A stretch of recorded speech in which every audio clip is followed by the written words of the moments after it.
Friends, welcome to my channel. நான் இன்றைக்கி சொல்ல போகிற டிப்ஸ் முட்டையில் உள்ள நன்மைகள். முட்டை ஒவ்வொரு நாள் ஒன்று சாப்பிட்றதால என்ன நன்மைகள் என்றதை நான் இப்போ சொல்ல போகிறேன். ஒவ்வொரு நாள் ஒரு முட்டை சாப்பிட்றதால மூளைக்கு நல்லது. இதில் vitamin A, D, E, K, அடுத்தது B5, B12, folic acid, selenium, zinc, calcium, phosphorus இதெல்லாம் அடங்கி இருக்குது இதில். அதனால் தினம் ஒரு முட்டை சாப்பிட்றது நல்லது, மூளைக்கு நல்லது. மூளையை சுறுசுறுப்பாகவும் ஞாபக சக்தியாகவும் வச்சுருக்க உதவுது. அடுத்து கண்ணுக்கு, தோலுக்கு எல்லாம் நல்லது. இதில் விட்டமின் ஏ நிறைய இருக்குது. அதனால் தினம் ஒரு முட்டை சாப்பிட்றது நல்லது, கண் பார்வைக்கு நல்லது. அடுத்து தோலுக்கும் நல்லது.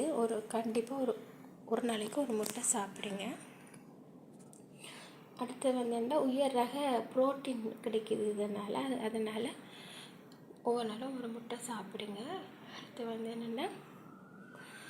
கொலஸ்ட்ராலை கட்டுப்படுத்து. இதை சாப்பிட்றதால எங்களுக்கு கொலஸ்ட்ரால் வராமல் இருக்குது. அதனால் ஒரு முட்டை ஒவ்வொரு நாளும் மறக்காமல் சாப்பிடுங்க. இது சாப்பிட்றதால உடல் எடையும் கட்டுப்படுத்தும், உடம்பு குறைக்கும்.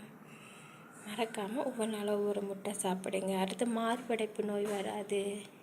இப்படி ஒவ்வொரு நாளும் ஒவ்வொரு முட்டை சாப்பிட்றதால நிறைய நன்மைகள் இருக்குது. நீங்கள் மறக்காமல் ஒவ்வொரு நாளும் ஒவ்வொரு முட்டை சாப்பிடுங்க.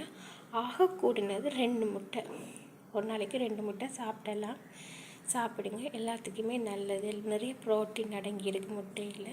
அதனால் மறக்காமல் எல்லோரும் ஒவ்வொரு நாளும் ஒவ்வொரு முட்டை சாப்பிடுங்க. ஓகே ஃப்ரெண்ட்ஸ், அடுத்த வீடியோவில் சந்திக்கலாம். பாய்.